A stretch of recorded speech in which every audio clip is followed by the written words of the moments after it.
You are listening to Elisha's Space podcast. Our guest today is Marian Berman, co-founder of Living in Place Solutions. Her mission is to help people safely live within their homes. She shares practical tips that people can do to keep their homes safe. We also discuss how life transitions can affect our self-esteem and how to process it. Let's get started. Welcome, audience, to Elisha's Space. I'm very excited to have with me today Marian Berman from Living in Place Solutions. She is the co-founder and owner of this amazing organization that makes homes safe from birth to death. So her mission, her passion is to see people live comfortably in their home while maintaining their independence within a safe environment. So, Marian, I want to thank you for joining us today. I'm very excited to have you on. Audience, she is a dear friend of mine, and I'm really excited that you guys get to hear from her today. Thank you all for joining us today. And Marian, thank you for coming on the show. It is truly an honor that you're here. Well, thank you very much. It's an honor to be broadcasting with you. I wanted to ask you, as entrepreneurs, because both of us are entrepreneurs, and I know that in your past life that you owned an art gallery. So do you mind sharing your story with us? Like, how did you get started with Living in Place Solution? And just, share your heart, what your passion is about it. Of course. I owned an art gallery in Ellicott City, Maryland for 39 years. Wow. And I never worked a day in my life because I loved what I did so much. And I got sick. I got first what looked to be a cold, and it lingered and lingered. And then I got very sick, and then it turned into pneumonia with sepsis. And I ended up, after one day in the hospital, I ended up being put into a medically induced coma for a month, a little over a month. They had to give me a paralytic because I fought the ventilator. Wow. So I woke up paralyzed. I was unable to speak, was never scared. It never occurred to me I wouldn't get well. I was a little confused, but not scared. Mhm. I worked very hard to be able to come home, really hard. In my mind, home meant well, home meant normal. And they taught me to go up steps because I have a staircase to the shower. And that's what I wanted more than anything, to get my hair washed. I mean, really washed. And so here comes the day. I get out 3 months earlier than I was supposed to. I only spent 3.5 months there. I couldn't wait. And I couldn't even get up onto my front porch. There were no rails. It was a higher step. And that was the start of my passion. And I mastered it, and no one would know now that I went through this experience. I have no long-term effects. But I have always been very active. I love working. And so I tried on a lot of hats looking for something I liked as much as I loved running my gallery. And I started as a remodeling facilitator. I was a cross between an interior designer and a project manager. If you locked me in the room for eternity with a jigsaw puzzle, I'd go stark raving mad. But if you want to go to 5 different tile stores and look at tile and go back 5 different times to each of those tile stores, my reaction is, and you're going to pay me too? So it seemed like a natural fit. I started to work for a lady who had multiple serious disabilities. She had MS, COPD. She had had a major heart attack from which she only had a 10% chance of surviving. She'd had 4 strokes, and she had mild dementia. Wow. She had inherited a house that was a rancher and was moving there. She was recently widowed. And she hired me to help her make it safe and to make it her own. And I was amazed at how much I didn't know about what kept people safe. For instance, she had a slate floor. The house was built in the 50s, and it was slate of uneven surface, which was a horrible tripping hazard for her. She only had one door out of the house that was wide enough to accommodate her walker. And she was a very tall woman, but she was a very tiny little woman in terms of weight. Narrow woman. So she didn't require a lot of room to get through the door. It was just people were smaller in the 50s. So we virtually gutted the house. We redid the kitchen to make it more accessible.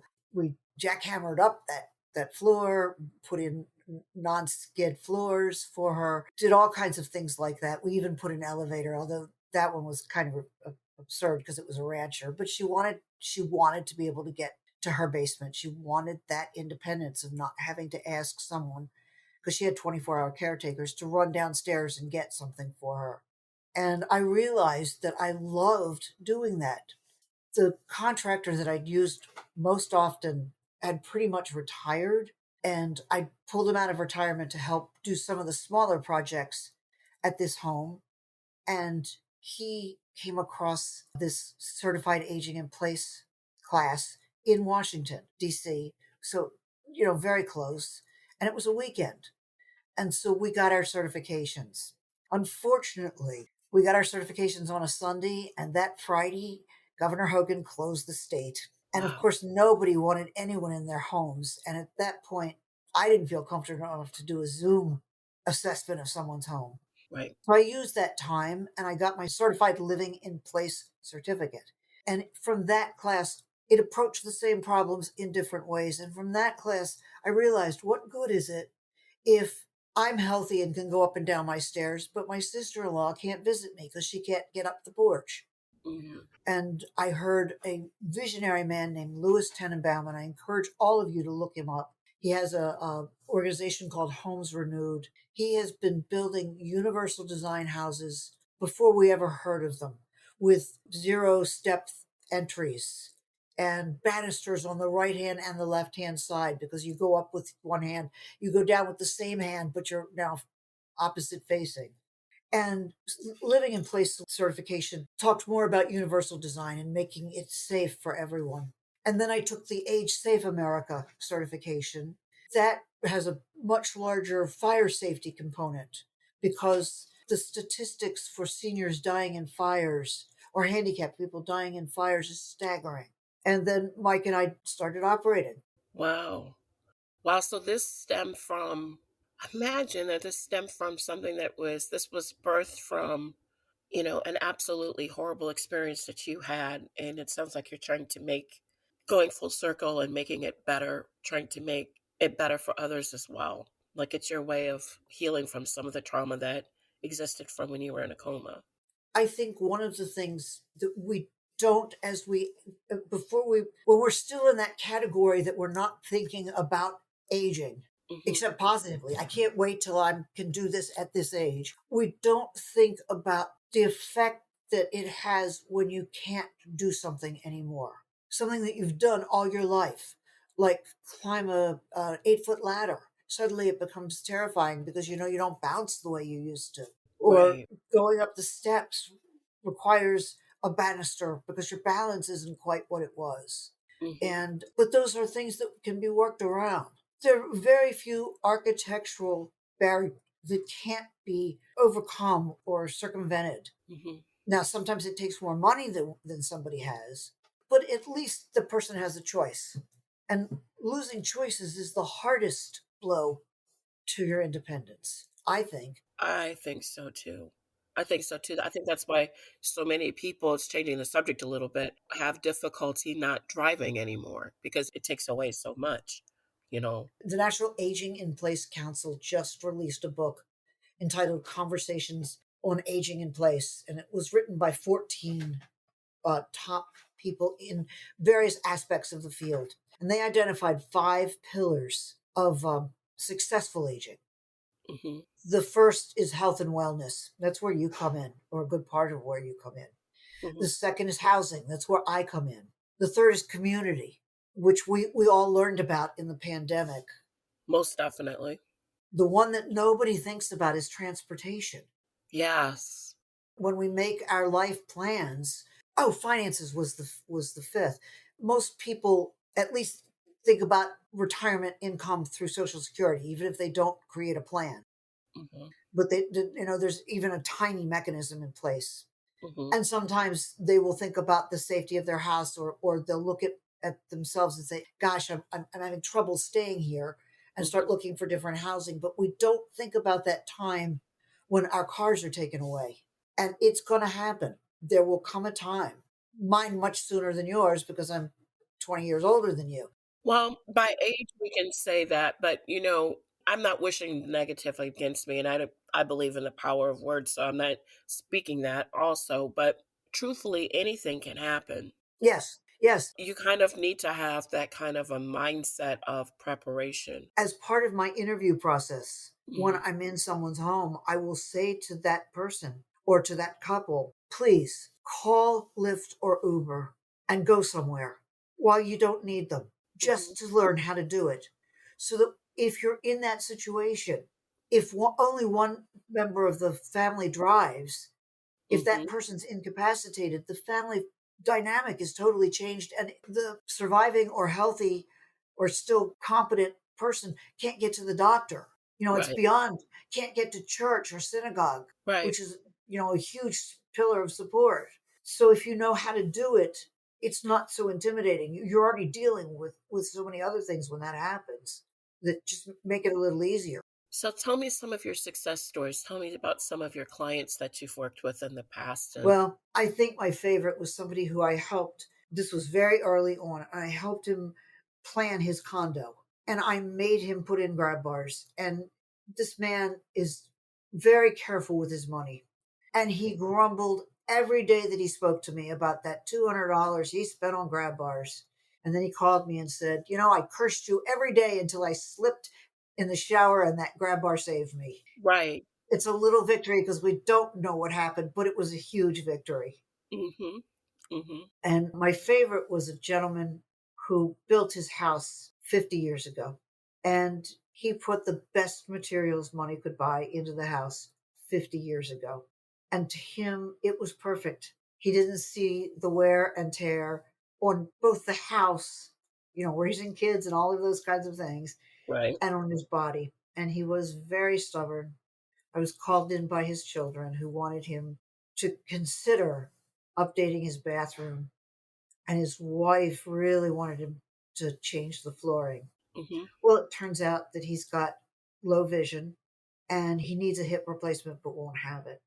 And we went through the whole assessment and he was so reticent. And then I told him he lives in Howard County. Now, in Howard County, Maryland, the very forward thinking people there have Mhm. instituted a living accessibility tax credit. Mhm. The state of Maryland has one too, which I'll mention in a minute. But Howard County is for any resident, regardless of age, any homeowner that makes a safety modification, grab bars, railings, elevator, walk in tub, low threshold, widening doorways, widening halls. Actually, anything that I could propose would be covered by this.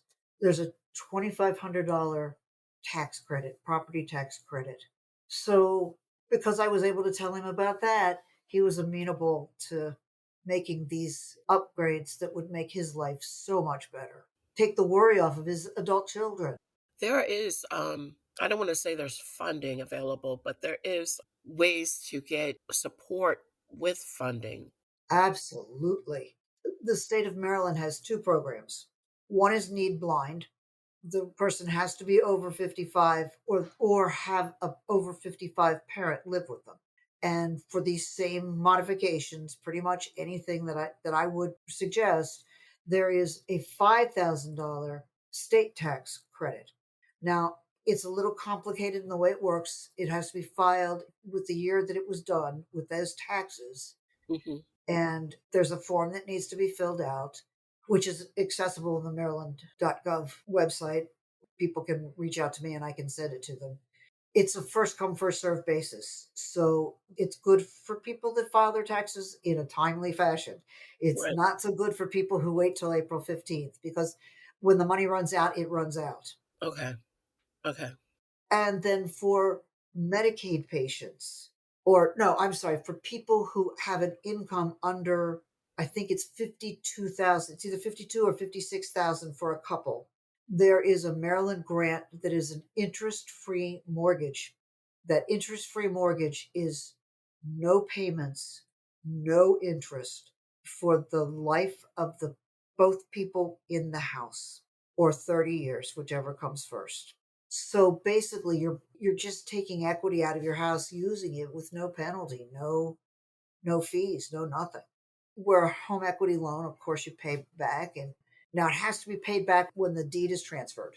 When I work with people in my practice, especially those who maybe have had changes due to their health, or, they're getting older and they're finding they need support, or even if they have an upcoming surgery and they know that their life is going to change in regards to needing support. What I've noticed with quite a few of them that we work through together is that it kind of hits at their self-esteem a little bit. It makes them feel, part of their identity, I think, is that they can function in a independent manner.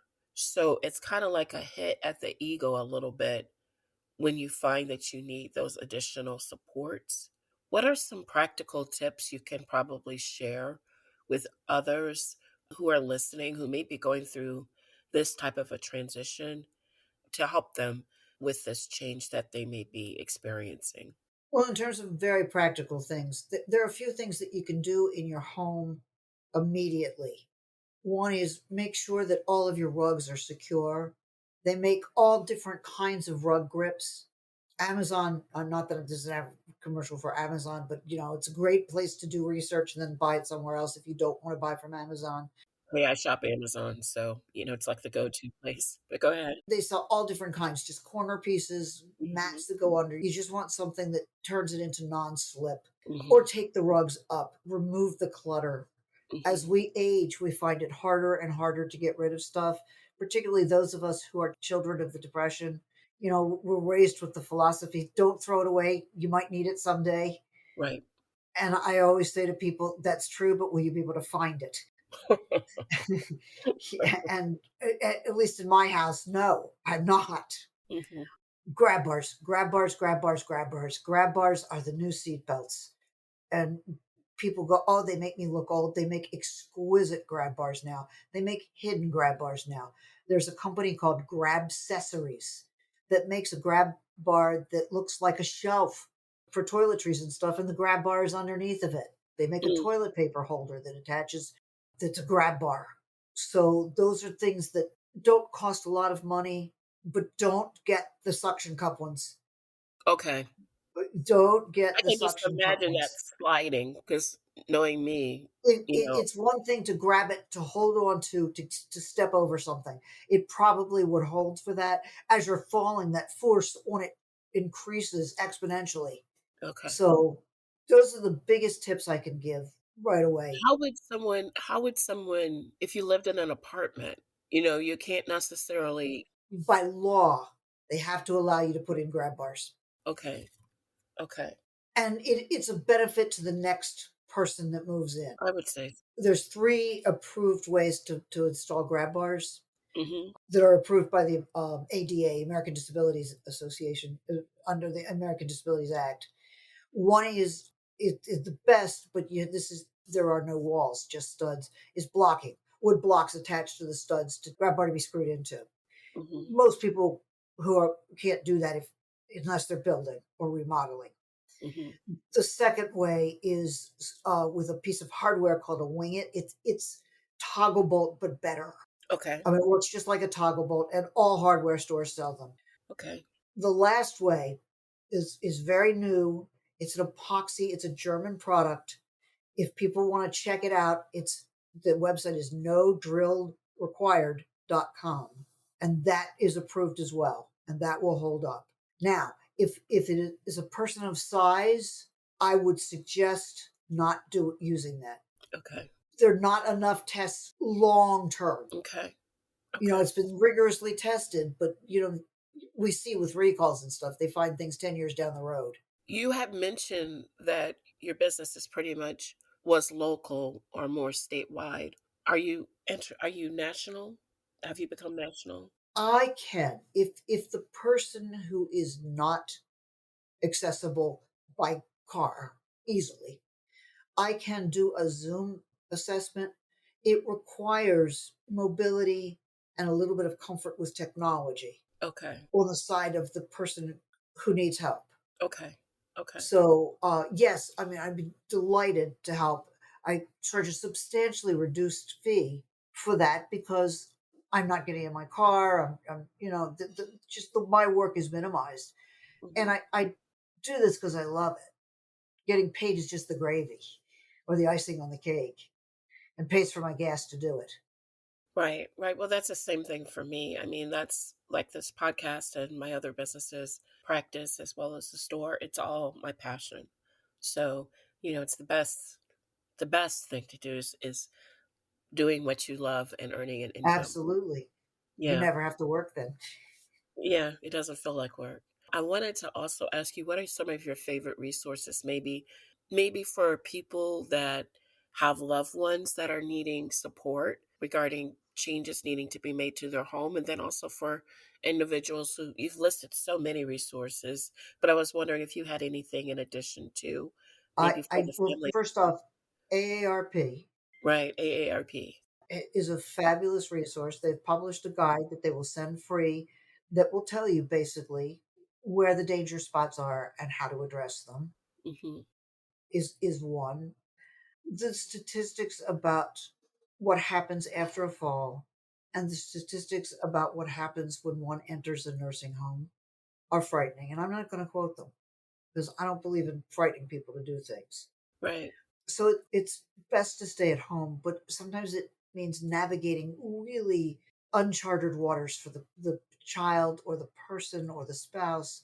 And finding information is not easy. Every county has a council on aging or a department of aging. That is another great resource. Life care managers. They used to be called geriatric care managers.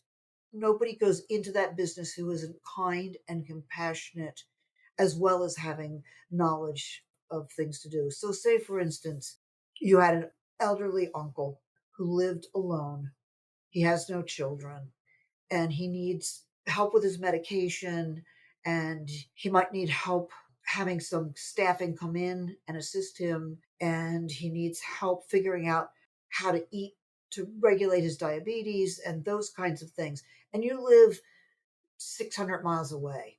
These Mm-hmm. people come in and make a care plan and are there as an advocate, and they're fabulous.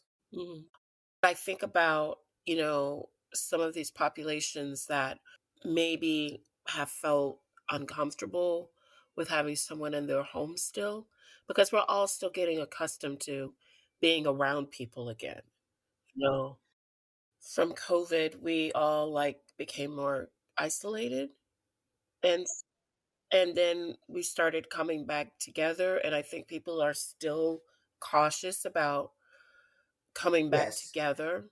Well, to address that, I have a resource of a woman who started what I call phone a friend business. Hmm. She'll do weekly, daily, monthly check-ins, and I she'll, love that.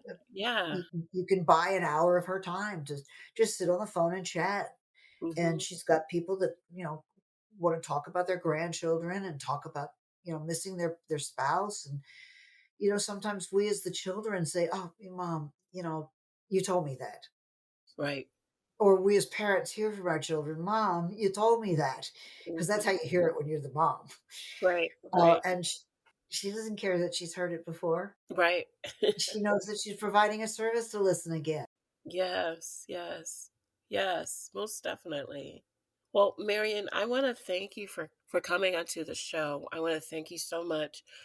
You guys got to hear a little bit about Marion, her business, what she does, and just being safe. I think that if you're going through a transition, if you're going through a change in your life that's affecting your mobility, then a lot of times a very strong trigger is you feel like, "Ugh, I was able to do this and I can't do this anymore. Or I was able to do that and I used to be able to do something as easy as getting up to go use the restroom, and I can't do that anymore because I need to use a walker now, or I have to do this and that."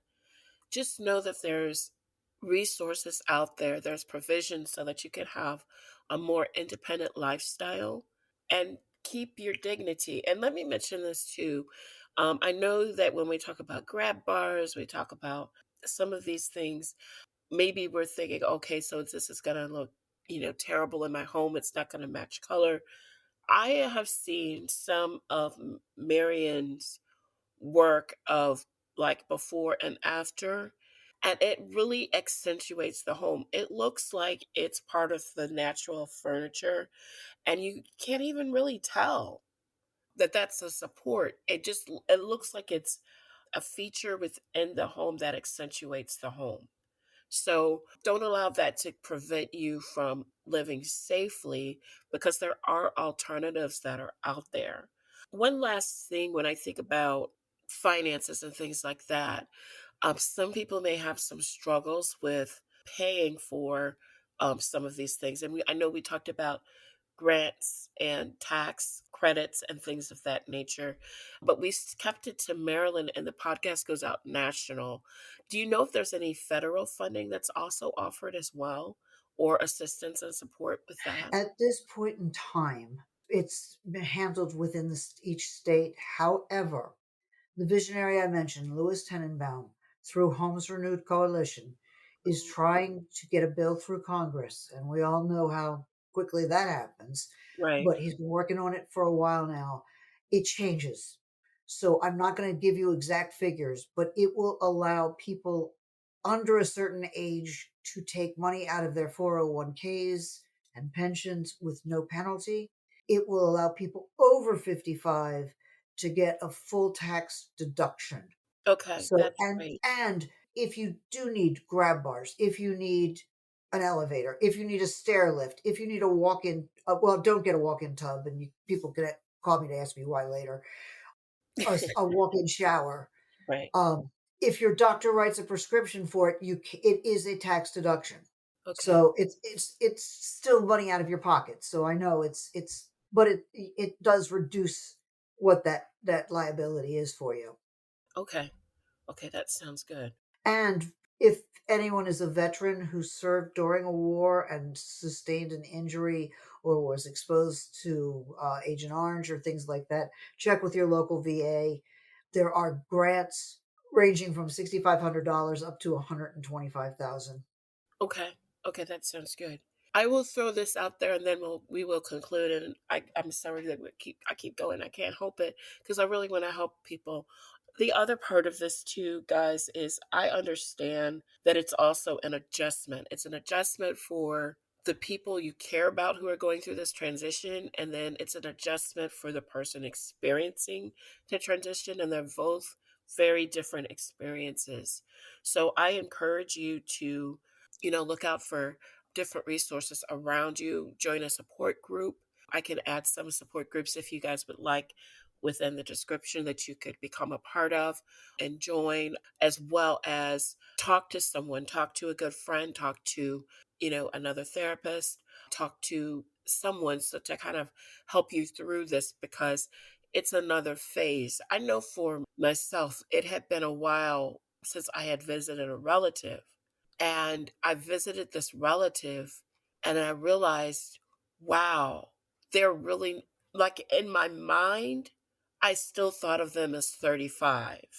But when I saw them, I realized they're really getting older. Like, I saw the reality of it, even though they're not 35 anymore, if that makes sense. It's a transition. It's a different thing. So if you're needing that, you can also reach out to me, send me an email, and I'd be glad to look in your area, wherever your area is, and send you some resources as well, because I realize this is, a podcast that goes not just national, but also international. So I'd be happy to do that as well. Marian, I want to thank you for coming onto the podcast and providing this valuable information. I think it will help so many people, and it will give people peace of mind to know that someone like you is out there advocating so we have safety within our homes from birth to death. So thank you so much for coming on the show. And audience, live in peace and grasp on to the wonderful and the good, and continue to move forward within your healing journey. Thank you for joining the show.